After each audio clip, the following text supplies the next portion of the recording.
Makin panas, laporan terhadap Nikita Mirzani ditolak. Tapi laporan terhadap Ustadz Maher diterima kepolisian. Apakah keberanian Nikita ada hubungannya dengan pemerintah? Atau memang sudah disetting? Tanda-tandanya terlihat jelas.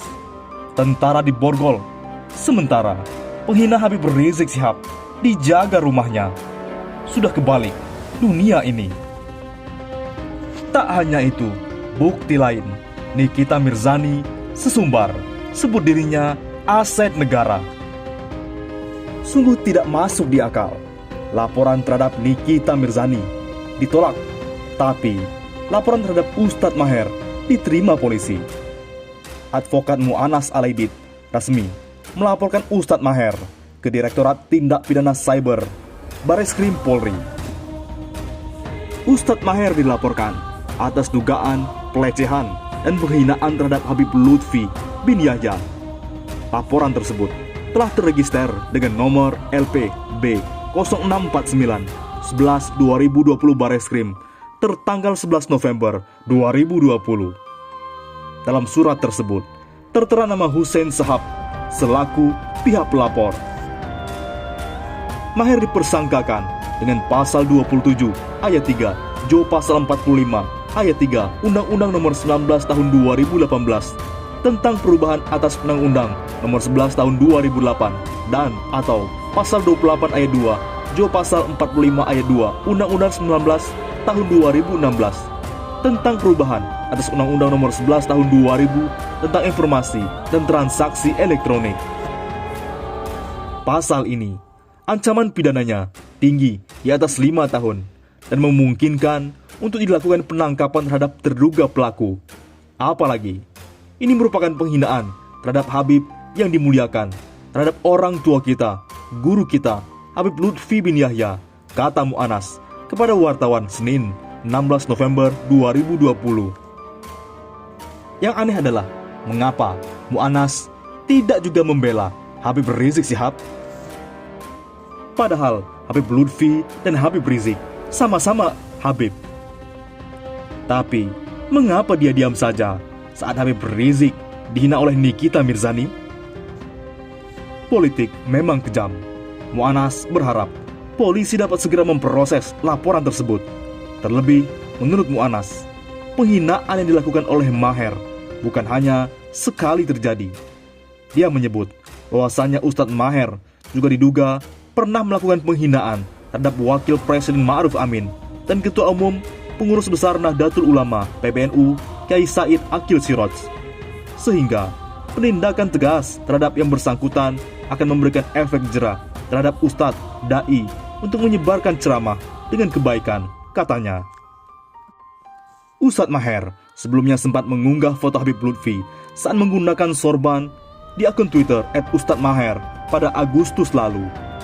Dalam unggahan yang telah dihapus itu, Maher berkicau, "Ya, tambah cantik pakai jilbab, kayak kiainya Banser ini." Komentar Ustadz Maher ini pun membuat publik geram karena dinilai telah melecehkan dan menghina Habib Lutfi. Namun, belakangan Ustadz Maher membantah dirinya telah menghina Habib Lutfi. Soal foto Habib Lutfi yang digoreng cebong untuk menyudutkan saya, itu sudah lama. Tidak ada penghinaan sama sekali di sana, kata Maher. Ia berdalih, kicauan tersebut dibuat untuk mengomentari cuitan akun pencinta Habib Lutfi. Akun tersebut menurutnya telah menghinanya menggunakan sorban seperti jilbab. Maka Maher membalas hinaan tersebut. Dia menghina saya dengan mengatakan tambah cantik kalau pakai jilbab. Lalu saya balas komen dia itu dengan menampilkan foto Habib Lutfi yang pakai korban persis seperti saya, bebernya. Oleh karena itu, yang bikin kecewa adalah laporan Forum Pencinta Ulama. Soal Nikita Mirzani ditolak polisi. Laporan Forum Masyarakat Pencinta Ulama FMPU DKI Jakarta terkait Nikita Mirzani ditolak polisi. Laporan tersebut ditolak dengan alasan kurang bukti. Kok bisa kurang bukti? Padahal videonya sudah viral. LP-nya belum keluar. Karena itu kan kita harus ada arahan-arahan tim cyber. Jadi tadi kita berdiskusi minta masukan ke penyidiknya, tapi belum memenuhi unsur. Maka kita mencari alat bukti yang lain, kata Ketua Penanggung Jawab FMPU DKI Jakarta, Saifuddin, saat dikonfirmasi detik.com, Senin 16 November. Menurut Saifuddin, pihaknya mengaku akan melengkapi kekurangan laporan tersebut. Dia menyebut akan mengumpulkan bukti-bukti lainnya. Dia menambahkan, pihaknya akan kembali datang ke Polda Metro Jaya setelah mengumpulkan bukti-bukti yang diminta polisi. Kita akan mencari alat bukti yang lain. Kita juga minta pendapat ahli di bidang cyber soal laporan kita. Jadi, kita laporannya dibilang kurang lengkap, makanya kita akan sempurnakan. Dalam waktu dekat akan saya datang lagi, ungkap Saifuddin. Oleh karena itu, apakah keberanian Nikita ada hubungannya dengan pemerintah? Atau memang disetting? Sesudah rumahnya dijaga puluhan polisi usai menghina Habib Rizik Syihab dengan sebutan tukang obat, artis Nikita Mirzani lalu menyebut dirinya aset negara. Nikita memang mengaku sama sekali tidak takut untuk menyampaikan pendapat. Ia menilai bahwa Indonesia adalah negara demokrasi di mana siapapun bisa menyampaikan apa saja. Kalau benar kita bisa menyampaikan apa saja, kenapa prajurit TNI malah dibergol dan dipertontonkan? Atau mengapa laporan kepada Ustadz Maher langsung diterima? Nikita menilai bahwa Indonesia adalah negara demokrasi di mana siapapun bisa menyampaikan apa saja. Nikita menyebut pasti rumahnya dijagain polisi karena dia adalah aset negara. Menanggapi hal ini, salah seorang petinggi koalisi Aksi Menyelamatkan Indonesia memberikan jawabannya. Apa? Aset negara? Izinkan saya muak, kata tegas M. Said Didu. Selain itu, Said Didu juga menanggapi permintaan Nikita Mirzani yang meminta agar Habib Rizik Syihab melakukan tes DNA untuk membuktikan bahwa dia benar-benar cucu Nabi Muhammad SAW. Sepertinya yang bersangkutan sedang melaksanakan tugas, jawab Said Didu menanggapi ini. Tugas apakah yang dimaksud Said Didu? Ada sesuatu di balik keberanian yang dilakukan Nikita dengan menyinggung Habib Rizik Syihab. Bahkan, pakar politik dan hukum Universitas Nasional Jakarta, Saiful Anam, mengaku heran seorang Nikita Mirzani berani melakukan dugaan penghinaan kepada Habib Rizik Syihab yang punya banyak massa. Bagi saya, ada yang menarik dari Nikita Mirzani.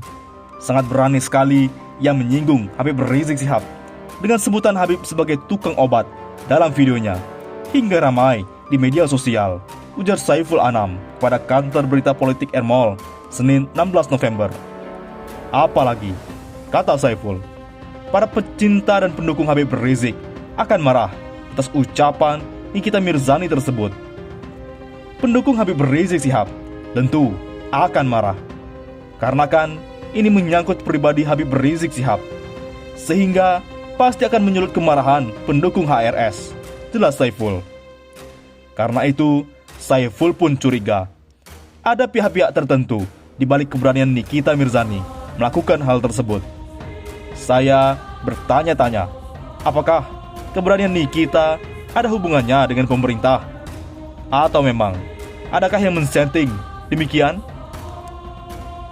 Tak sampai di situ, Ketua Komisi 8 DPR dari fraksi PAN, Yandri Susanto, memandang ada perbedaan sikap antara seorang anggota TNI yang menyambut kepulangan Habib Rizik Syihab dengan seorang diduga melontarkan pernyataan penghinaan kepada Habib Rizik. Pasalnya, tentara yang menyambut kepulangan Rizik Syihab berakhir dengan tangan diborgol. Sebaliknya, seseorang yang menghina Rizik justru mendapat penjagaan pihak keamanan. Aneh juga, kalau yang jemput Habib seorang tentara diborgol, yang menghina Habib dijagain rumahnya. Saya kira ini sudah kebalik ini. sudah tidak benar seperti itu. Yandri berujar, ke depan perlu ada pembenahan tata kelola dan manajemen pemerintahan dalam merespon persoalan sangat sensitif, semisal 2 contoh kasus tersebut. Jadi, jangan yang justru menghina Habib dilindungi, seperti di pagar betis rumahnya, karena takut didemo. Tapi, yang menyerukan ahlan wa sahlan kepada Habib di bandara langsung diborgol. Saya kira, ini keterlaluan menurut saya, tutur Yandri. Oleh karena itu, wahai rezim, harusnya Nikita Mirzani diberi efek jera, agar tidak ada orang yang berani semena-mena menghina seorang ulama di hadapan publik. Supaya menghargai tokoh agama, saya khawatir nanti tokoh agama lain juga akan disasar oleh dia. Mulai sekarang, ayolah dicegah.